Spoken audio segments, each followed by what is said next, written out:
Well, good afternoon, good evening, good morning, wherever you are in the world.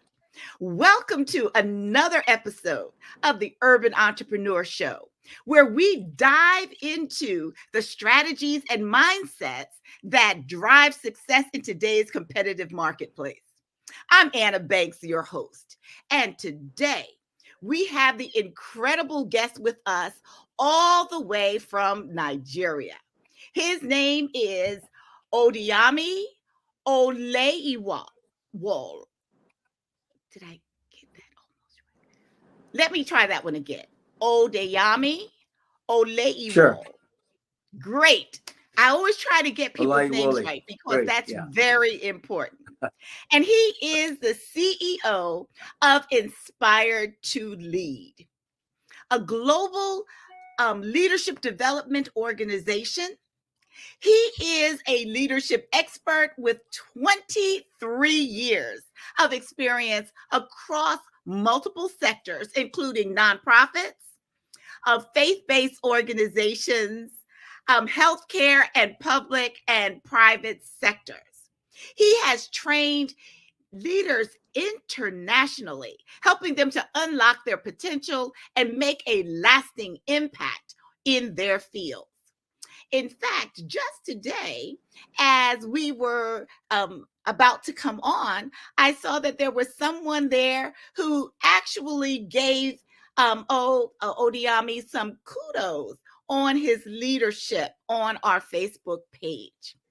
And um, he has today, let me just say that today episode is unlocking your unique value in the competitive marketplace.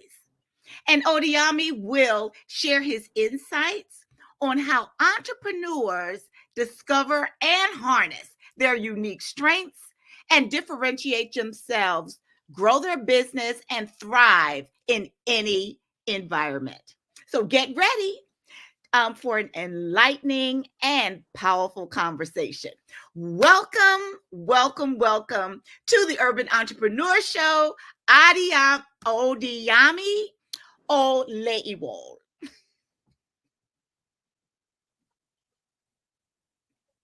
So, how are you today? I am doing great, Anna. Thank you so much for having me on the show. I hope you can hear me clearly. I'm praying so hard that the internet will cooperate with us today, because I'm really looking forward to an amazing conversation. So thank you for having me on the Open Entrepreneur Show, Anna. Well, look, let me tell you, our internets, even though we're so dependent on them, I love the service because I can talk to and we can communicate with people literally all over the world. And so thank you for joining us from Nigeria. So It's a let's get delight to be started. here. Let's get started with a few questions. So could you please Sure. share with our listening and viewing audience what led you to pursue your current field of expertise as an entrepreneur? Well, fantastic question. Let's say it began with it's been a journey. I mean, let me just stop there. It's been a journey. I began a career in banking about 26 years ago, and from my first day in the bank, I kind of had that feeling within me that this wasn't going to be a very long journey within that system, you know. Um, but I needed to get the experience, the exposure in that professional environment for what I had sensed in my heart was going to be my lifetime's calling, which was going to be in the marketplace as an entrepreneur. And right from my first few months at the bank, I was already helping my colleagues to discover what their why was. I remember clearly, I was reading a book titled The Assignment, that helps you just discover what your life's purpose is. And many of my colleagues were asking, "What are you reading? What are you reading?" And I remember getting that book, buying that book for many of my colleagues to discover what their why was. So for me, even though I began my career 26 years ago in the banking industry, I kind of knew that my calling was going to be in the marketplace, to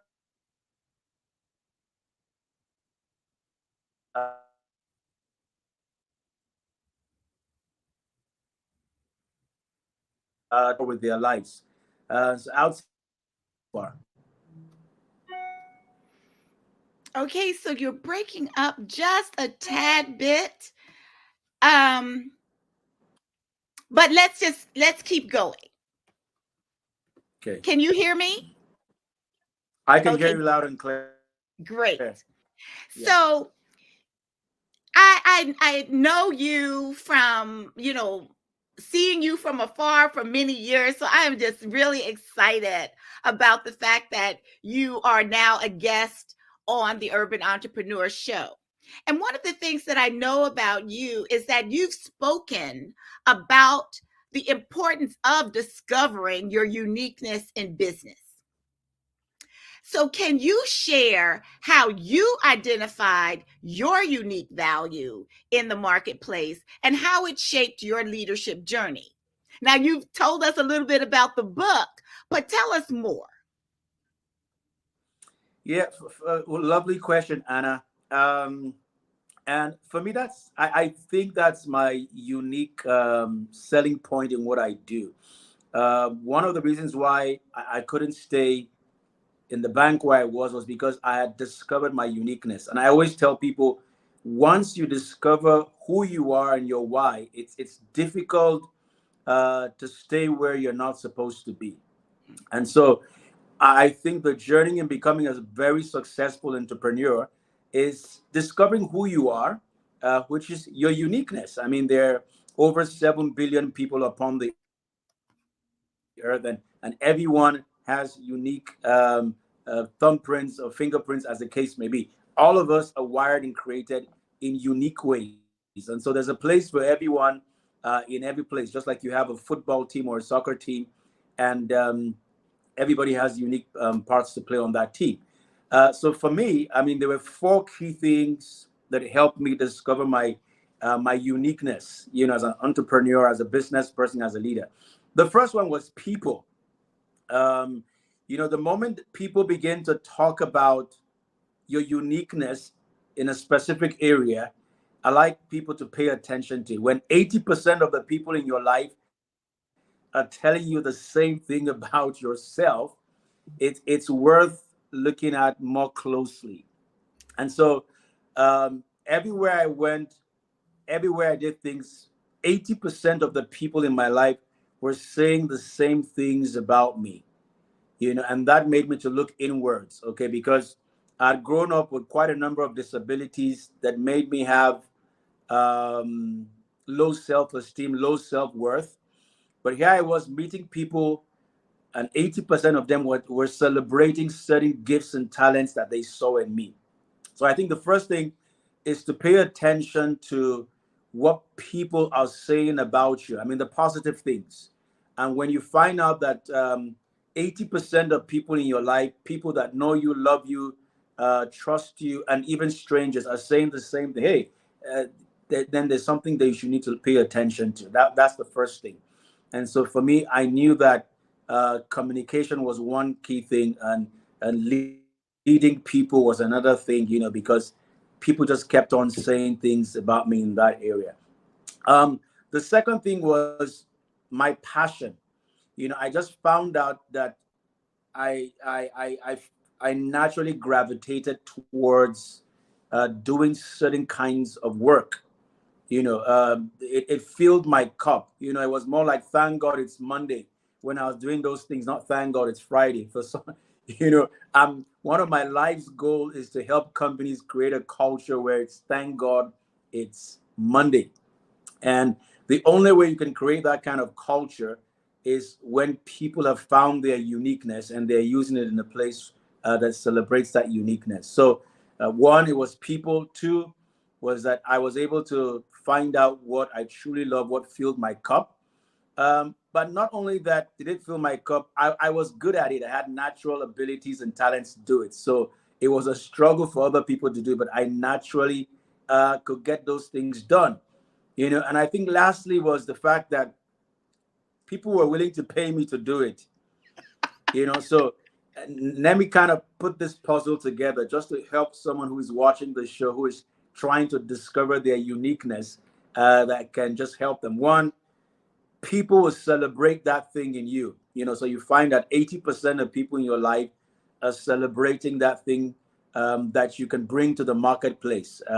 Once you show up, it's celebrated. Secondly, you just love doing that thing. You're passionate, you're energized by it. Like I said, it's thank God it's Monday, not thank God it's Friday while you're doing that thing. Um, Thirdly, you have the natural abilities to do it. So, I mean, I tell people, if I was to go back to school to study my first degree, I might not have studied what I studied, because now I know what my potentials are. I would basically just school my natural abilities. And last but not the least, people are willing to pay you to do that job. And it just gives you an inkling that you're on the right path. I love that. I absolutely love that. People, passion, potential, and get paid. That is excellent. As you were speaking, it reminded me of something my father used to tell me many years ago. I used to always think that it was kind of like a slap at first, but as I grew and as I do what I do now, it's like, oh my goodness. He used to always say to me, girl, if you could get paid to talk, you'd be a millionaire. Isn't it interesting that I make my money Yes, it is. getting paid to talk, whether it's teaching, training, or any of those types of things? It's always getting me paid to talk. Mm. And Yeah, so, amazing. Odeyemi, in today's competitive world, what steps would you encourage entrepreneurs to take to stand out and communicate their uniqueness to potential customers, partners, even employers, for people who are still inside of corporations? Yeah, fantastic question, Anna. And for me, let me start from my own journey. Initially, I always wanted to fit in everywhere I found myself. So I went through that identity crisis, and I always wanted to fit in. I always felt insecure if I wasn't like the people who were in that environment. So until I discovered that what was my unique selling point was that I was different. I mean, what's a soccer team if everybody's a goalkeeper, or everybody is a center forward, or a defender? I mean, I think it's your uniqueness that just gives you an edge, or gives you a seat at the table, or a voice at the table. And I had to begin to be more comfortable with just being me. But there are three things that has really helped me. I mean, because our industry, for example, the L&D industry, the learning and development industry, and any industry is saturated today. I think it was um, Peter Drucker that said the 21st century will be filled with competition, with change and complexity. So whether it's in Nigeria, or the US, or Europe, or Asia, or Australia, every industry is highly competitive. So you need to find out what's going to make you stand out of the crowd, or like John Maxwell says, get out of the people pile. Yes. What will help you. And so for me, there are three things I have done over the years that, in spite or despite the competition in industry, have helped me. Number one is that people want to be they want to build a relationship. They don't want to see it as a transaction. Now, so in this world where there's so much competition, everybody's is trying to get a piece of the dollar in your account, or from your card. It's rare to find people who truly care about their customers, who are more concerned about people than profits, who are more concerned about what they can get to you than what they can get from you. And so for me, I go into every business with one goal: to build a relationship with the person. So whether it works or not, my goal is I might not make a customer, but I may make a friend. So in the short term, I might not get a customer or client, but in the short term, I make a friend. And in the long term, that friendship can lead to a client. Because Yes. I won't forget what a friend told me many years ago, that once you come into an environment where there people are and people are trying to sell to them, if that's what your goal is, you just become like every other person in their life, someone who is trying to sell something to them. And so for me, I think is the first step is to make it personal.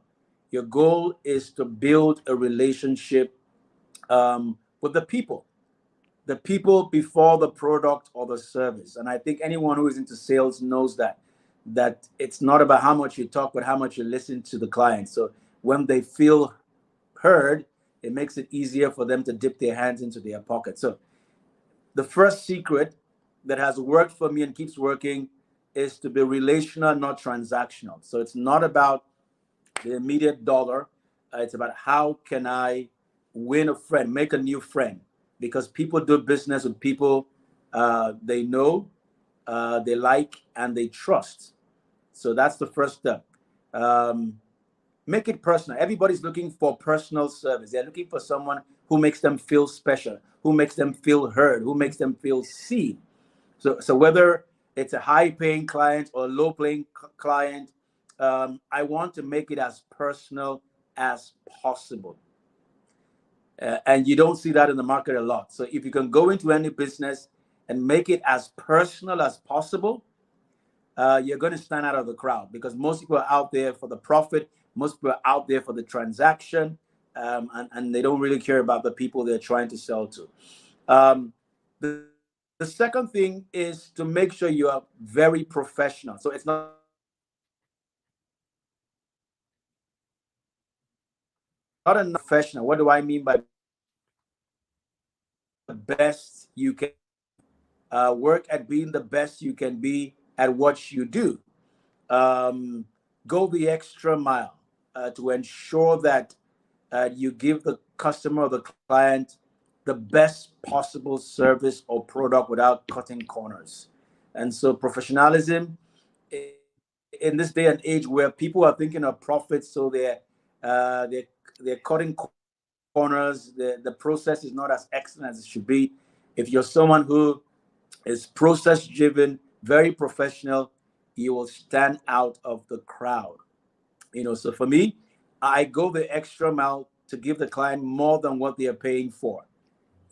Just going that extra mile. And the third thing I do basically is I try to be as prompt as possible. I call them my 3 P's in business: personal, professional, and prompt.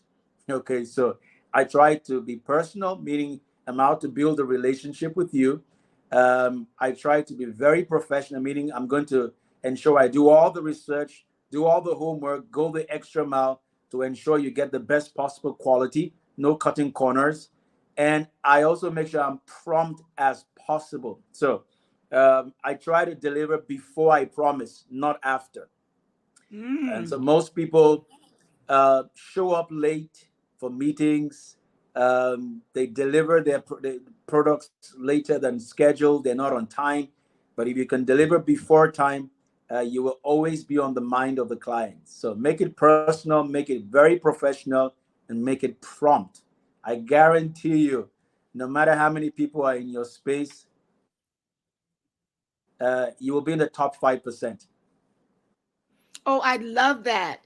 Make it make it personal, make it professional, and make it prompt. Those now that's those are writer downers. Not good English, but those are things worth noting. So thanks a lot. Um, the next question that I have for you is, now you've built a successful organization And you impact a lot of other successful organizations by leveraging strategic partnerships and collaborations. Yeah.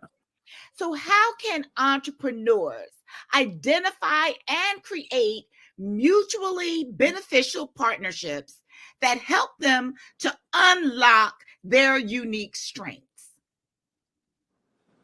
That's $1 million question, Anna. And Okay, well, we've asked it.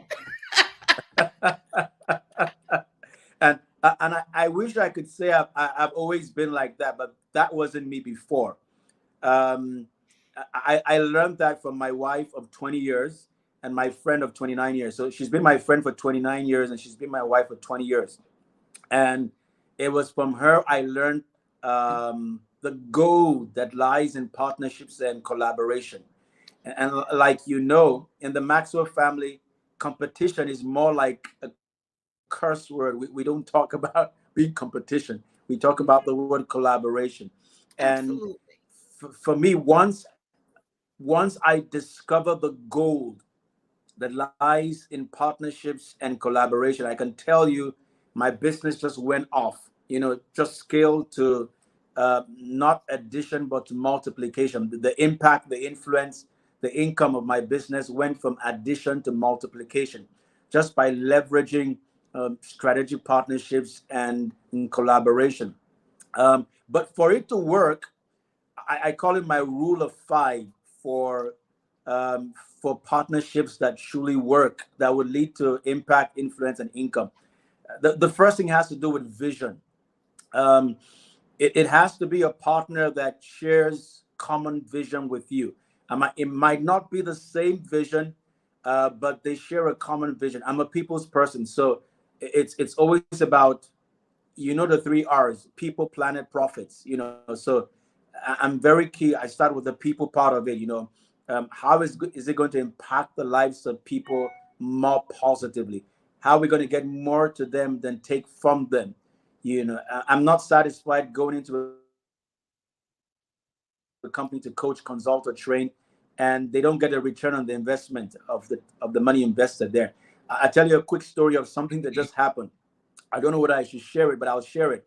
How someone wanted to bring a contract for a training, and the goal was just to get the money out. They were not interested in doing the training. I said, no, we don't do that. No, we're not interested in the money. We're not going to have the opportunity to actually do the training to see lives transformed. And so, regardless of the profit that was going to come, if an alignment of vision. So I think the first thing is that you share common vision. That's the beginning. Once there's an alignment with vision, it can lead to impact, influence, and profits. The third thing is values. So I have this saying: vision brings us together, but values keep us together. So a vision may bring us together as business partners, as collaborators, but if we don't share the same values, and when I talk about values, I'm talking about our priorities. One easy way to define what are your top priorities? If what I prioritize in my business is not what you prioritize, then it's going to crash. It's not going to lead anywhere. It's going to end with more of crisis and conflict than collaboration. So it begins with vision, then common values. Um, then also is I call it velocity. So the speed, the passion at which we're running. Because if we're in a partnership and we don't have the same velocity, the same passion, the same drive, it means I'm going to do all the work, and then I'm going to begin to complain and grumble at the end of the day. So you want to go into a collaboration and a partnership with somebody who has the same velocity, the same drive, the same passion towards the vision and the values that you're trying to make the world a better place through your product or service. And that has helped. So those first three are common, but the last two shouldn't be common, because if they're common, then you don't get the ROI of the partnership. And I made that mistake at the beginning. So I had people who we shared the same vision with, we shared the same values, we had the same velocity, but we were not really getting the kind of results we were looking for because we were all of the same. There wasn't much diversity. So I had to Fourth, partnerships and collaboration is voice. So we have to have different voices. And when I talk about voices, I'm talking about our perspective of the vision. So we must be able to be talking from different angles, seeing the marketplace, the opportunities from different perspectives. So if you don't have that diversity of perspective, you don't get the best out of the partnership. You might get something, it might be a good partnership, but it won't be a great partnership. And my goal is to move from good to great, in all that I do. And the fifth V in that has helped me is what I call the vehicles. So they must come in with different talents, different gifts, different strengths than I have. I mean, if we all have the same talents, the same gifts, and the same strengths and the same weaknesses, then I mean, it's not going to be as fantastic as it should be. So this is what I look at for individuals or companies that we're going into collaboration with that have actually increased our impact, influence, and income. Common vision, common values, common velocity, different voices, and different vehicles. So everybody comes with different methods and strategies on how we could achieve the same thing. And it's really helped. I'm a happier person because I'm carrying less weight on my head. That way you can work smarter. You're working smarter. So you're putting in less, but you're getting out more because it's more like teamwork now. So you have people from that are bringing all of these things to the table. I just love this. And the points that you're making, Odeyemi, are just so spot on. From building relationships, from looking at your people, your passion, looking at all of those key indicators for me, are just like so spot on for entrepreneurs today.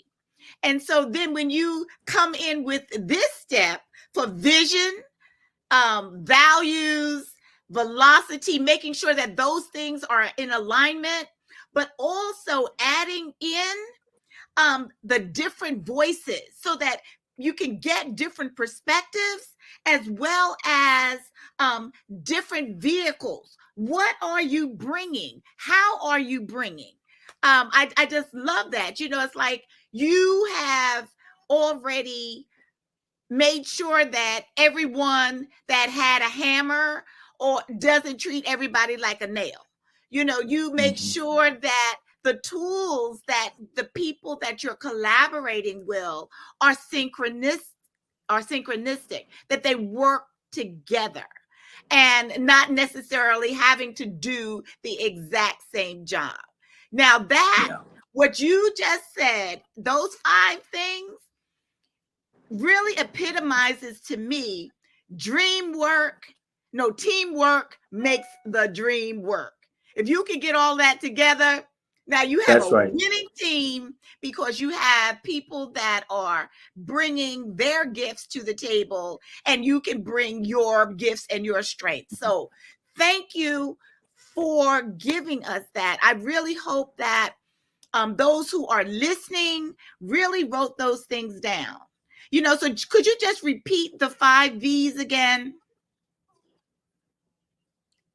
Okay, so first is vision. So if once you're going into a partnership or collaboration, ensure there's common vision, there are common values, because though vision brings us together, values will keep us together with minimal conflict and there'll be cohesion. Um, then thirdly is the fact that hey, remind me, number three has flown out of my head. Velocity. Velocity. So we have the same passion, we have the same drive towards the vision. So I don't have to be pulling you. Rather, we're running together and supporting and encouraging each other as we pursue the vision and uphold our values. But we must have different voices. Okay, it's just like having a choir. I mean, you need soprano, you need tenor, you need bass. You need the different parts to have that symphony. And all of that. So if it's the same voices, it's not going to sell. Okay, then the vehicle, everybody with different talents, different strengths, bringing different opportunities to the table, something different. So that makes teamwork, like Anna has said. And at the end of the day, the dream will work. And you just discover your influence goes up, your impact goes up, and income begins to multiply. You move from addition to multiplication. Oh, I love that. I absolutely love that. I'm currently I'm training a group of entrepreneurs. A municipality has hired me to train a group of entrepreneurs to help them get certified in a couple of business opportunities that they have at the city. And that was one of the things that they discovered last week, is that many of them could collaborate and be in partnership as, almost like an extension of their individual businesses, like the services Mm. that they could bring together who because of the type of business that they were, and that they were now learning together in this class.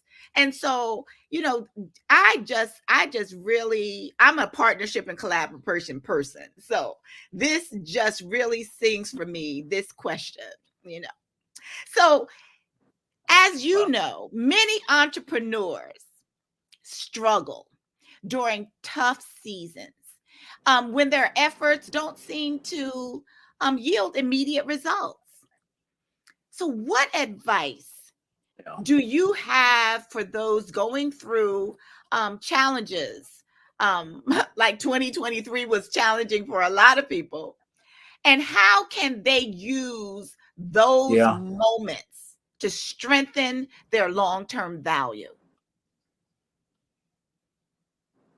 I love that question because I can fully understand that I have tasted more failure than success in my life's journey. And I know how it felt to feel like a failure. Even though I had just failed, I wasn't a failure. The first thing I'll tell entrepreneurs is this: once, entrepreneurship is not for the faint hearted. Okay, so if you are faint-hearted, please just stay in a job, okay, where you're sure of getting a salary at the end of every month. It's not for the faint-hearted, okay, and that's why it's a calling. If you notice the post I did, I said not everyone is called to be an entrepreneur, but if you are, you need to learn how to be and do the science and the art of entrepreneurship. So that's the first thing. Absolutely. Just be sure that you are called to be it. I mean, don't just. It's not bad to be in a paid job. Some people are made for that. Others are called to be free spirited and to just go out and to start and scale things. That's why people like Mark Zuckerberg and Bill Gates had to just hop out of Harvard and start what they started. It wasn't because they were dumb. It was because there was just something on the inside of them calling them to do something bigger. And so that's the first thing I'll say. The other thing is, I just know that if you are not failing, it's most likely you haven't started your journey towards success. Okay, I'm yet to find the first entrepreneur, whether it's in America or Nigeria, who did not have a biography of failures before they began to write their story of success. So for me, failure is a proof that you've actually began the journey towards success. You know, Ooh, say and that that's one why again. John Maxwell has a book that failure is a proof that you have truly began your journey to success. So that's one of the ways you know you've actually began the journey. So if you haven't failed, been rejected, disappointed, or maybe tempted to get into depression, then you haven't begun your journey of entrepreneurship. Okay, so if you've tasted that, then congratulations, you're on the right path. Those are the milestones that you're on the right path. And I remember when I knew it was time for our business to go international. So we'd done a lot of things locally, and I just began to sense in my heart, let's try and test some of these things internationally. And we had our first event in London, and we had planned, we had prepared, we'd done everything, advertised. And Anna, guess how many people showed up for the event? Take a wild guess. 50? I wish. Only one person showed up. Yes, only one person showed up. There were three other people there who had helped me plan the event. I'd come from Nigeria. I had other people who had helped me plan the event. I had other people, but I decided to host my own event apart from the event where I was invited to speak. Only one person showed up, but I spoke to that one person as if I was speaking to a room filled with people with the Yes. same passion, with the same purpose. And I'm glad to say that I've spoken to rooms filled with people outside the country today, from in Europe and in the US, okay, and other parts of Africa. But it began with failure, but it just showed me that I was on the right path. What does failure do for you? Failure helps you to actually test whether you truly believe in that dream as an Mm, entrepreneur. It's a test. Failure is actually a test. And so when people fail and they abandon their dream, they abandon the vision, it might show that they really truly did not believe in that vision at all. But you find people who just stay in the game no matter how many times they fail. We've heard the story of Thomas Edison, who failed so many times before he got to the invention, and the list goes on and on. There are so many people who failed. I mean, imagine um, Walt Disney, who was fired from his first job because they say he wasn't creative, for lack of creativity, and that gave birth to Disney World and the whole Disney industry and all of that. What's the point I'm trying to make? Failure is not final. Failure is not a person; it's just an event. Failure tests whether you truly believe in yourself and in your dream. And that's what it's helped me do. It's helped me to actually ask myself the question: do I truly believe in this dream, or was it a borrowed dream? mm. Was it a balloon dream?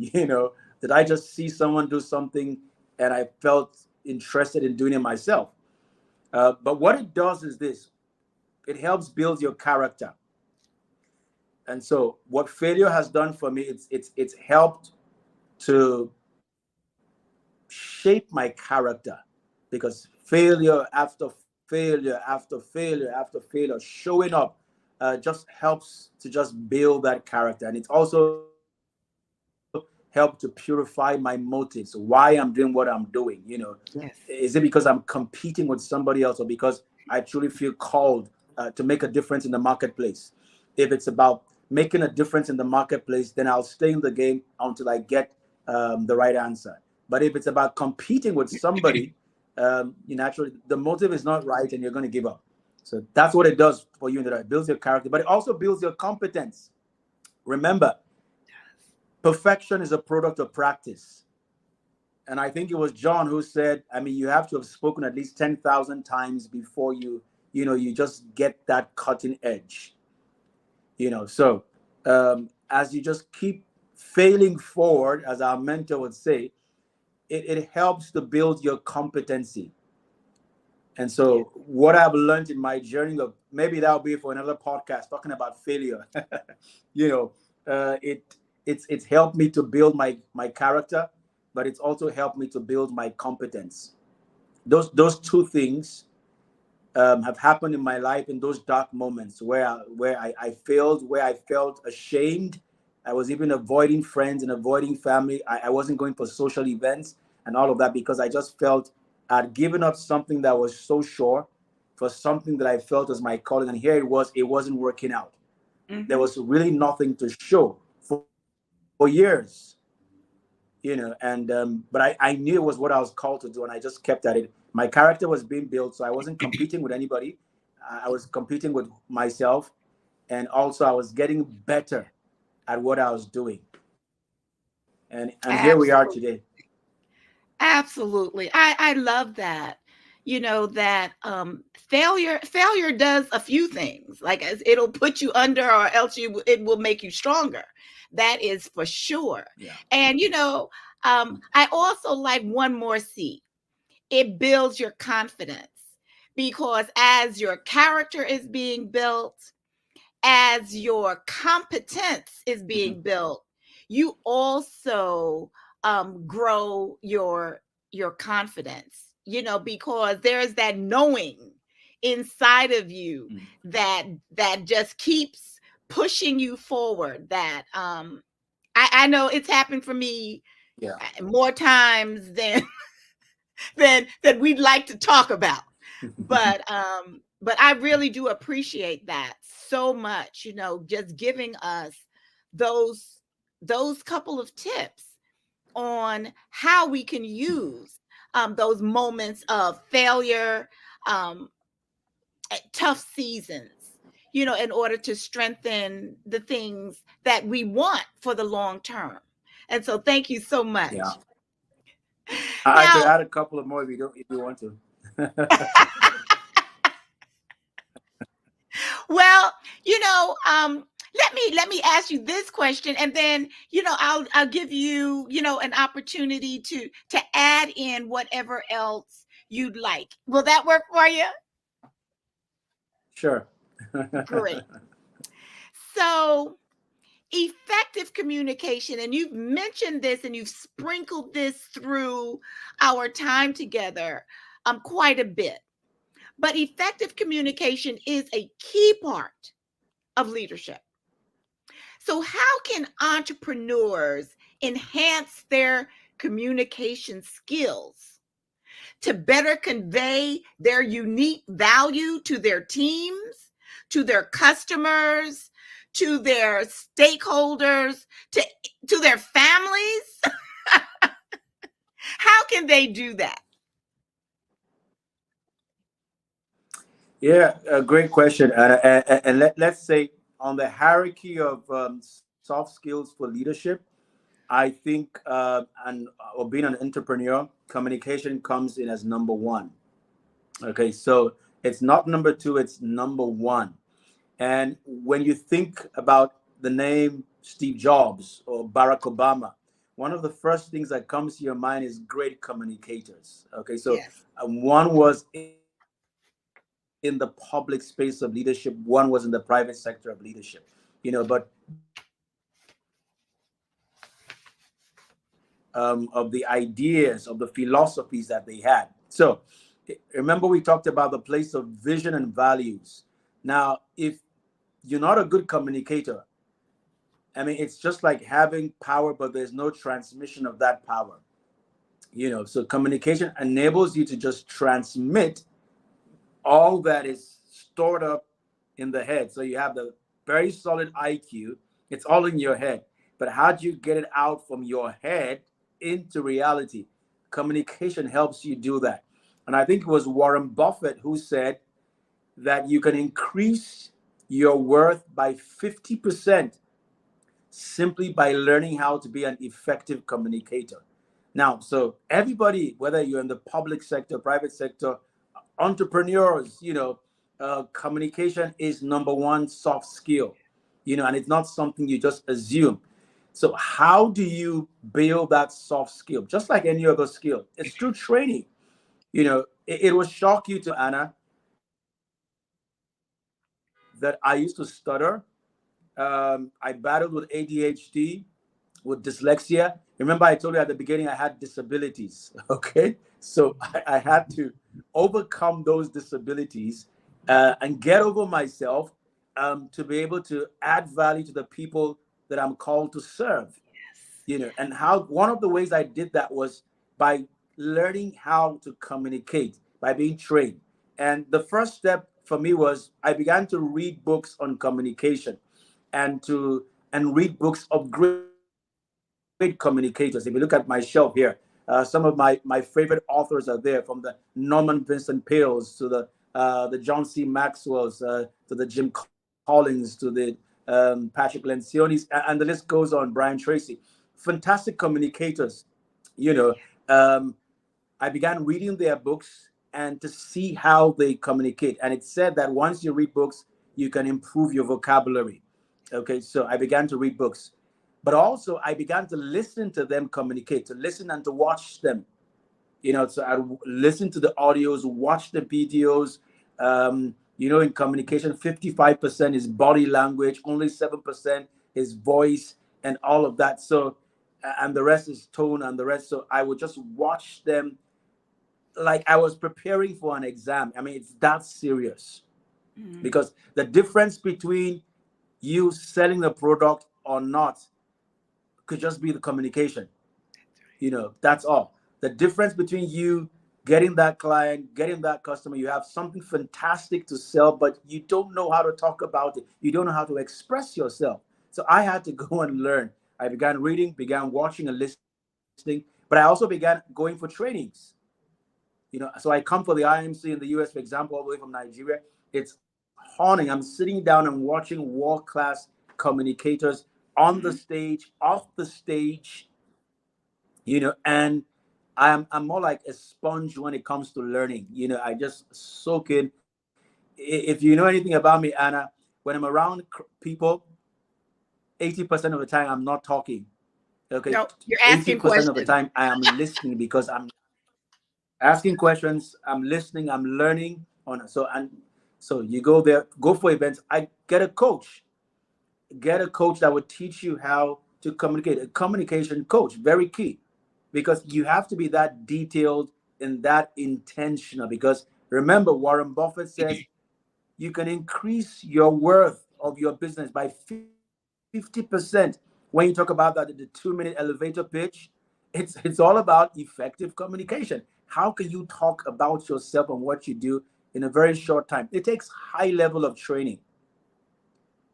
So for me, that's what I've done. I began reading books, I began listening and watching, I began going for events, I went for courses on communication. I also got someone who has helped me in communication. For someone who stuttered, I don't think I'm doing too bad, Anna. Nah. Well, you said it as you prefaced answering. You said you probably would have never guessed, and you're absolutely right.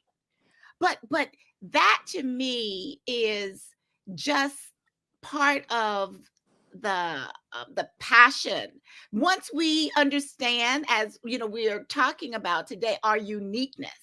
Once we can get a hold of that, once we know our why, then we can go over the hills and through the rivers, you know what I'm saying, in order to make Yeah. sure that that happens. Because there's something within. It's not happening from Mhm. without. It's something from within that drives us to keep going, to keep making it happen, to keep doing what other people may not want to do, or um or feel that it's too hard. But that's Yeah. one of the reasons why I love having entrepreneurs like you, not only from the US but from around the world on our show. To show that this is not, as you said, and I often said, it is entrepreneurship is not for the faint of heart. It is really not. And having you on the show, having other people, like, I've had people from Papua New Guinea, from the UK. There is a similar song or thread that runs through the bloodstream of entrepreneurs, and that is, Yeah. if I have to do it, and if I have to do it hard, I'm going to still do it. Hmm. And so That's right. I just appreciate this so much. I really, really do. um so before we wrap up today, um let's kind of summarize by having you give us, like, your summary. What would you like our guests, our listening and watching audience to take away from the time that we've spent together? I'll give you about 2 minutes to wrap this up. Thank you so much once again, Anna, for just allowing me to share your space, coming to your world, and just add value to the amazing community of people who, I mean, everywhere in the world, entrepreneurs are the ones who are upholding the economy. They're the ones creating the jobs, giving hope to the hopeless. So it's my joy to be able to just pour into them. I mean, my own little journey so far. And let me piggyback on one of the questions you asked about those dark moments, that we go through as entrepreneurs, where it seems as if nothing is working. I went through that time where I was disappointed, discouraged, depressed, I felt like giving up, but with hindsight, I learned that when we go through those dark moments, there's certain things we need to learn. One, sometimes is we don't have the training we need to have. So I discovered I needed to get the training I needed to get to be able to succeed as an entrepreneur, because there's the science and there's the art of entrepreneurship. So yes, you know why you're called to do it. Yes, you know what you want to do. My challenge is learn the science and the art of entrepreneurship.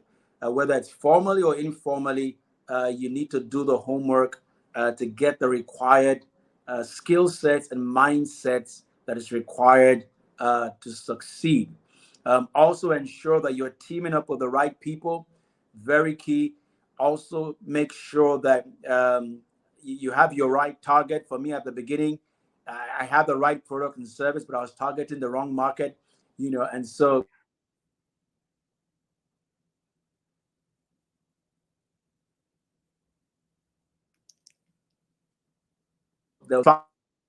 finally is system. For me, my support system has been my faith, my family, my friends, and fun. Every entrepreneur must have the support system where you go back when you're knocked down, and they're there to clean up the bruises, to massage your back. So for me, it's been my faith, it's been my family, who have been my support system, my friends. I have amazing friends, and fun. I love to have fun. I love to laugh at myself and just be humorous.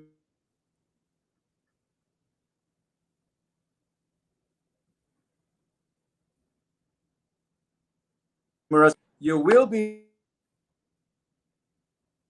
surprised how many entrepreneurs have succeeded you will be surprised how many entrepreneurs have succeeded Thank you, Anna, for having me. Like I said, as entrepreneurs, we will be knocked down, but we don't have to stay down. If we have Yes. the right support system, we can get back up again. So ensure you have your support system. So once you're knocked down, they can cheer you up to get back on your feet again and keep going. Thank you so much, Anna. And I do hope I've been able to add value to this amazing community. You most certainly have. And I just want to say kudos because sometimes when, especially when our internets don't work as we would like, you just kept on Uh-huh. going, wanting to make sure that you were adding value to the Urban Entrepreneur Show audience, and to those who will be listening around the world. So I just want to thank you. So Thank you so much, Anna. as we wrap up today's episode of the Urban Entrepreneur Show, I also want to um, make sure that I give you a way for you to get in touch with Odeyemi, because when he does come to the U.S., as well as you've heard him say, Nigeria, where he lives, the UK, and other places around the world. He truly is an international expert. And so, as we wrap up today's edition of the Urban Entrepreneur Show, I just want to again publicly extend my thanks to Odeyemi Olay. Help me on this one. Tell me, give me Olayiwole. your Olayiwole. holy Wally. I had it right the first time, I think, but Olayiwole. Yes. Olayiwole. yes. For his You're passionate good. conversation with us today. And just know that if you are an entrepreneur and you have an amazing story to share, consider joining us as a guest on the Urban Entrepreneur Show, because we're really all about sharing wisdom and experiences that inspire other entrepreneurs globally. So don't hesitate to get in touch with us by going to theurbanentrepreneursshow.com, where you will be able to sign up as well as get additional information.